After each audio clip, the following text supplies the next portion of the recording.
La victoire devient notre partage à partir du moment où nous accordons à Christ la plus haute position.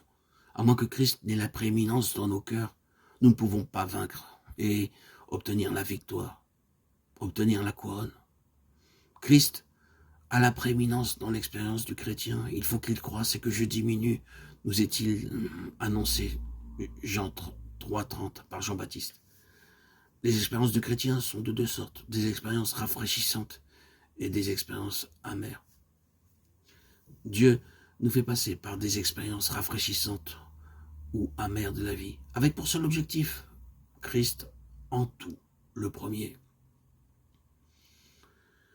La réponse à la prière est une de ces expériences. Le Seigneur répondra favorablement à la prière si le but recherché est de donner à Christ la prééminence.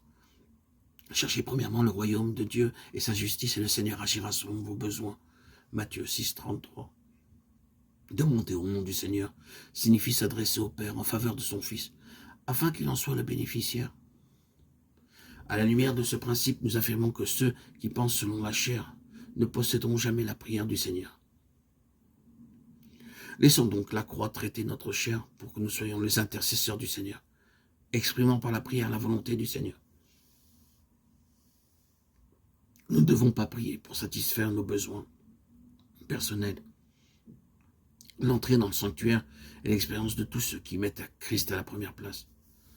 Ainsi, nous pouvions transformer notre temps de prière pour nos besoins personnels en un temps de prière pour les grands besoins. La seule prière que tu entends, c'est la prière qui embrasse ses intérêts. Bien sûr, il aura une oreille favorable à la prière inexprimée de nos propres besoins. Mais si de tout notre cœur nous demandons qu'il obtienne lui seul son entière satisfaction, alors lui aussi nous donnera notre part.